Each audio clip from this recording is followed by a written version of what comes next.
Hey everyone, welcome.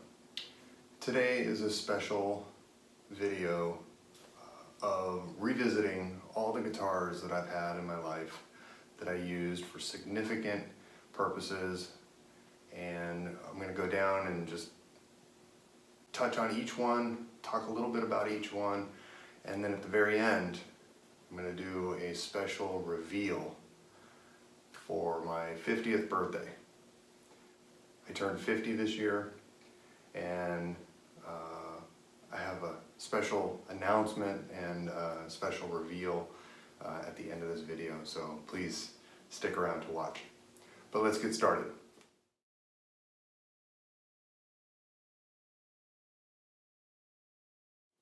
So the very first guitar that I ever got was given to me by my friend Rich back in 1988.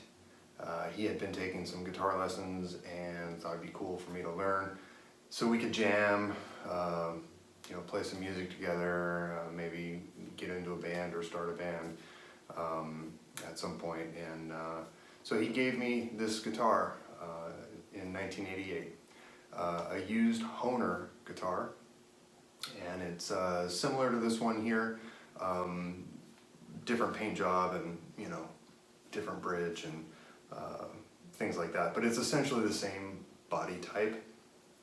And I use this guitar to kind of start to learn how to play guitar and to start to learn how to read tablature.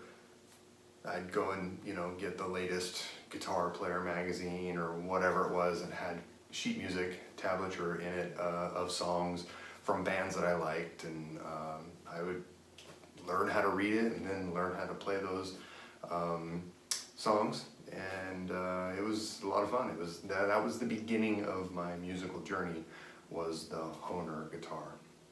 The next guitar that I got was a step up or an upgrade from the Werner, and it was this black Carvin DC-135R.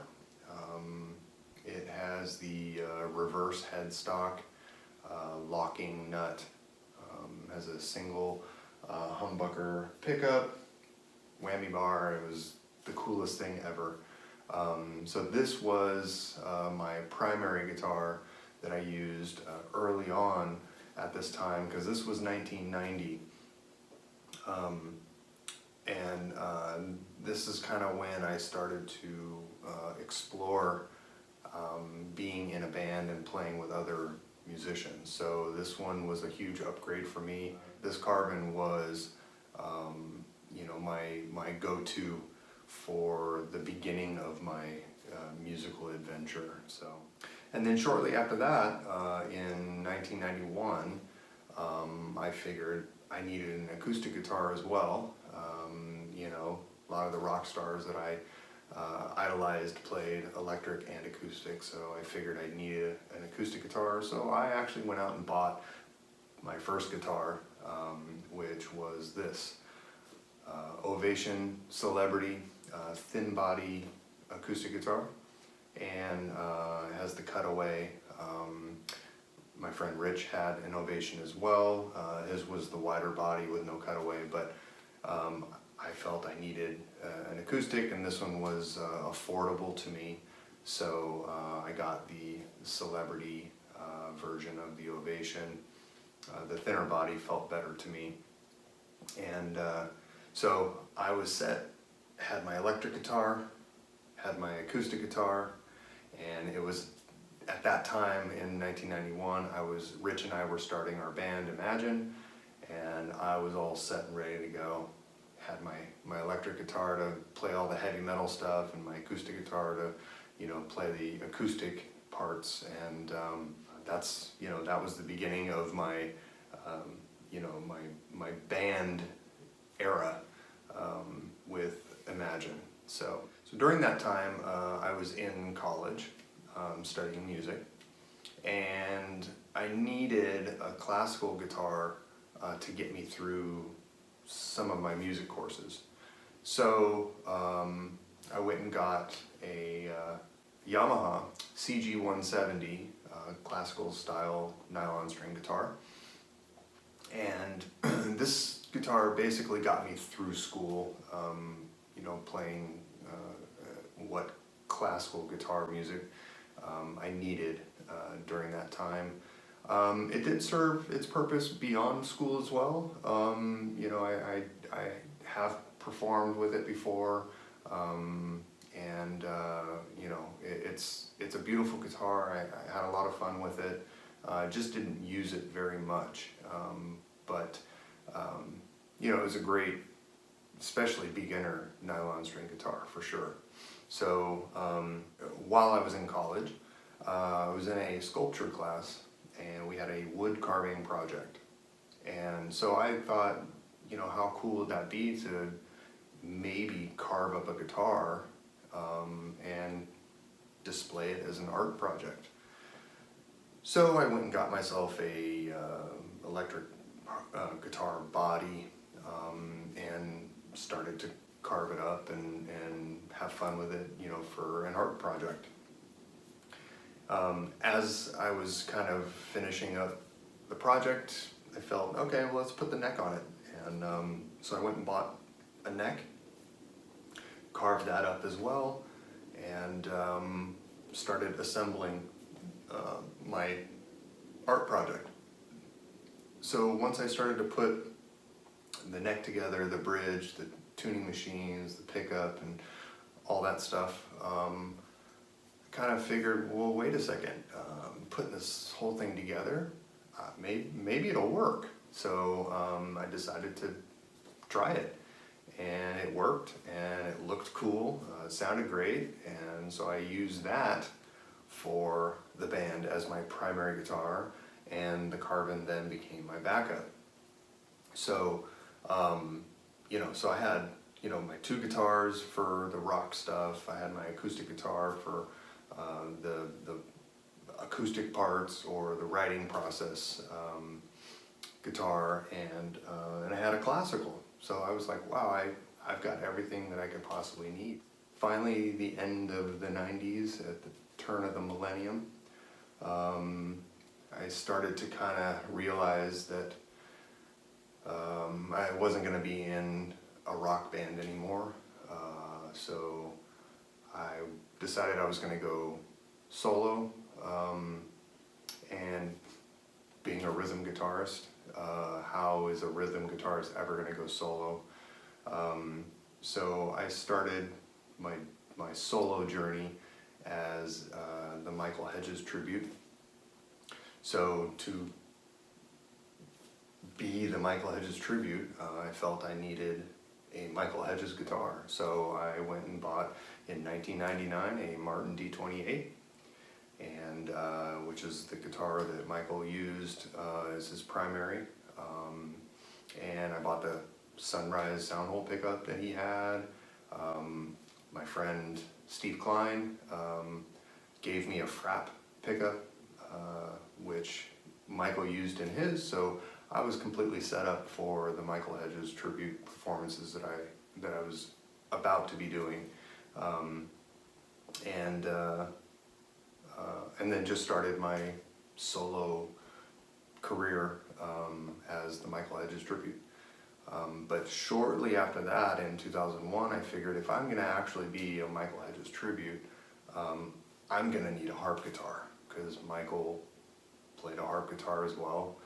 And so I shopped around, and I found the only one I can afford at the time, and it was the Lark in the Morning Dyer style harp guitar with 6 sub bass strings.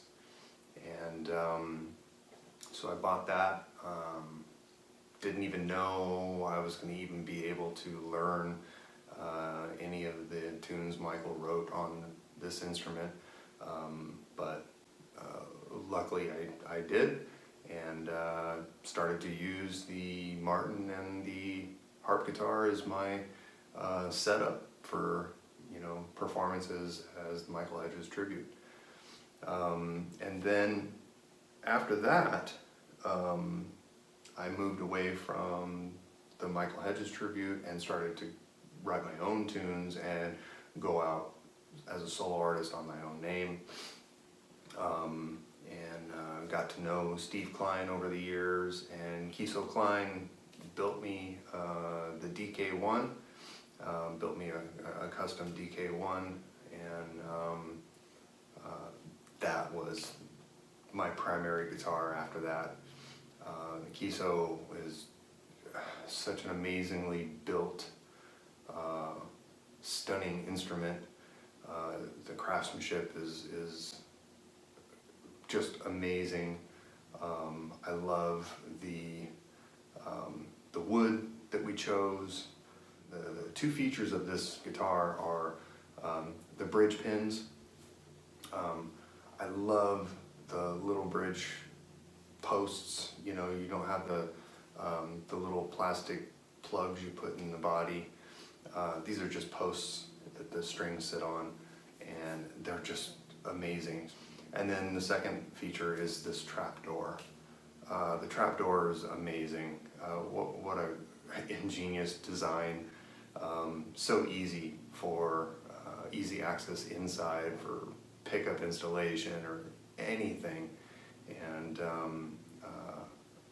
this is still my main guitar for acoustic songs and performances and whatnot. So this is by far my most favorite guitar, and the one that I use the most.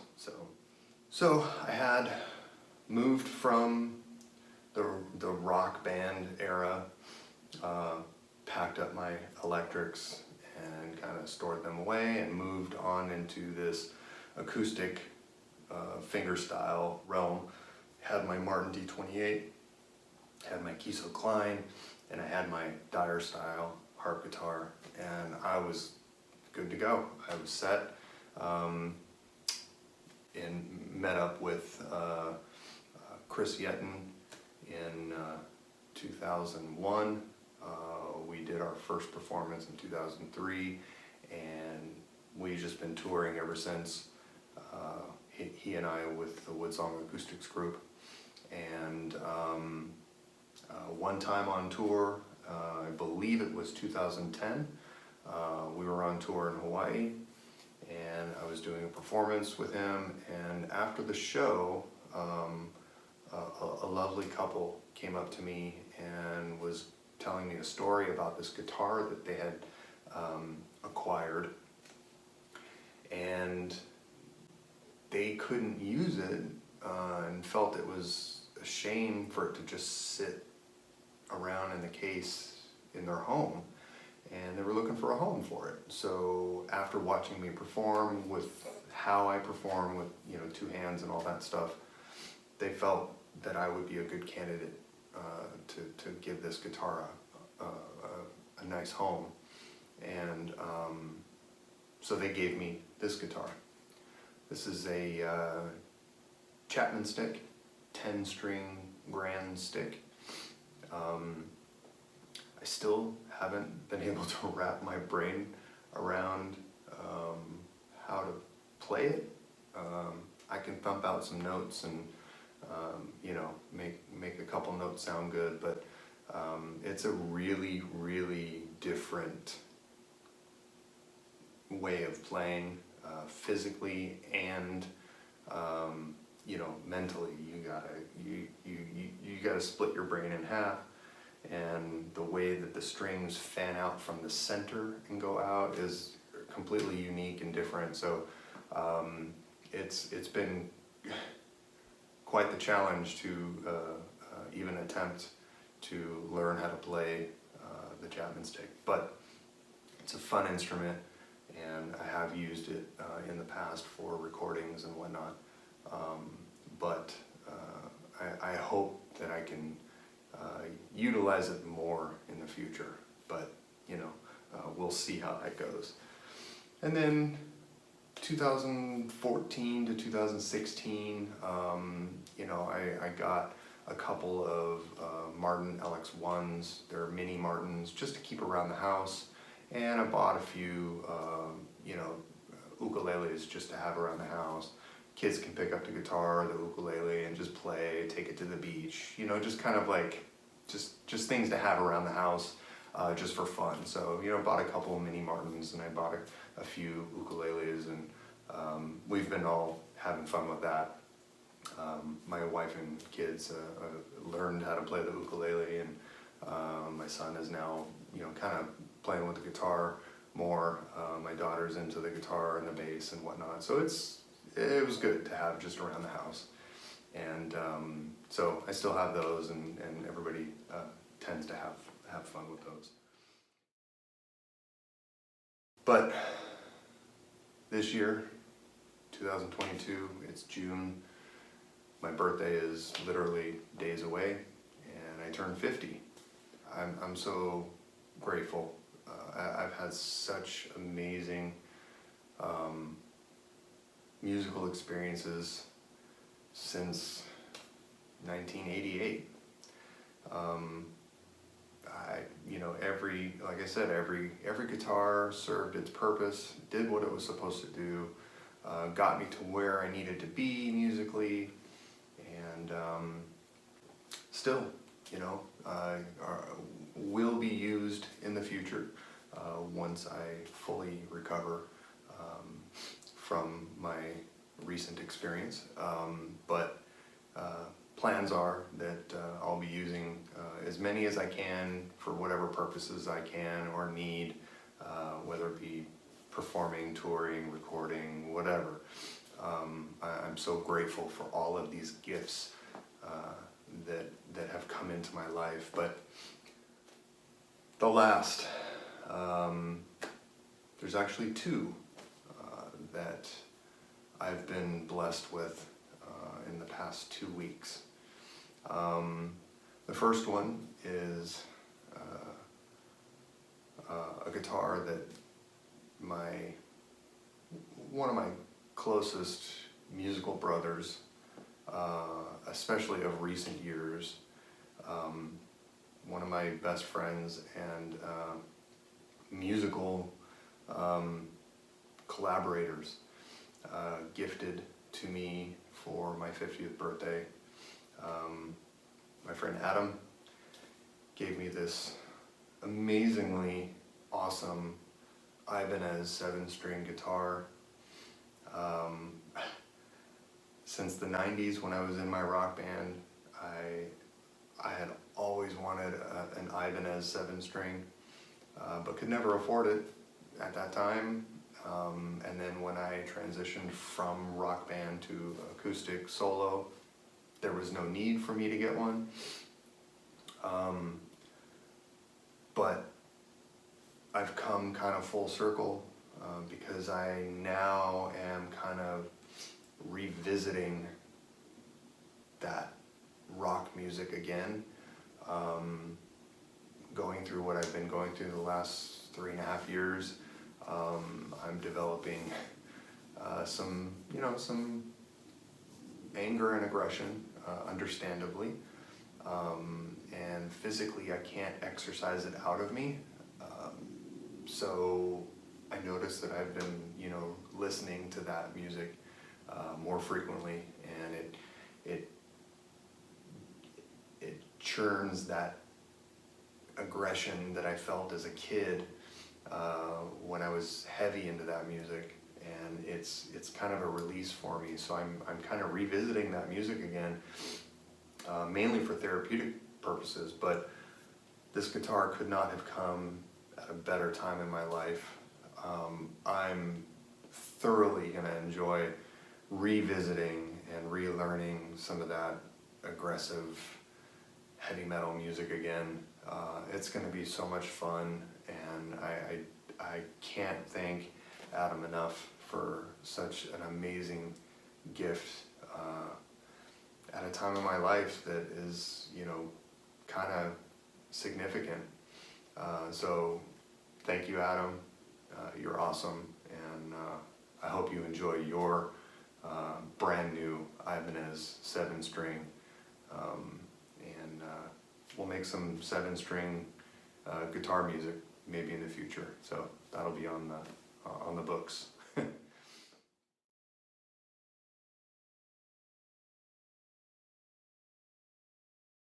last but certainly not least, my final reveal for my 50th birthday.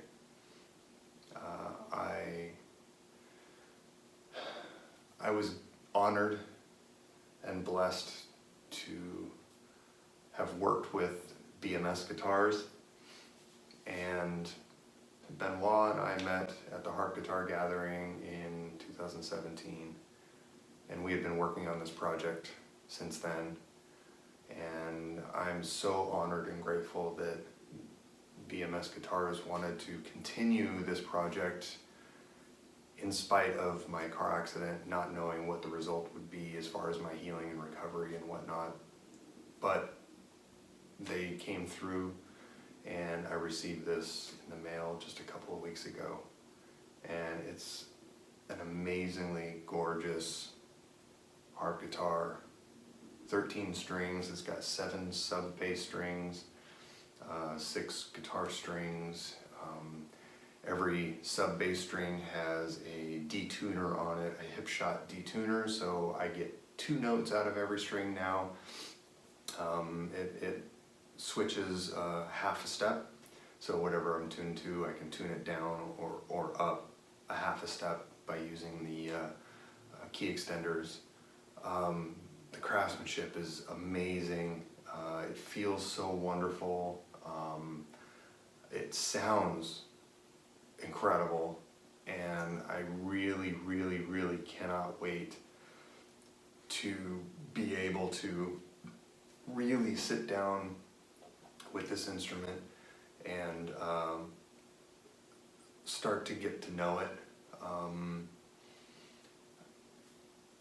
Physically, things are just still not very comfortable, and I can only do things limited time and limited effort at this point, but I am trying a little bit here and there, and I'm so grateful for these 2 blessings in my life at this time.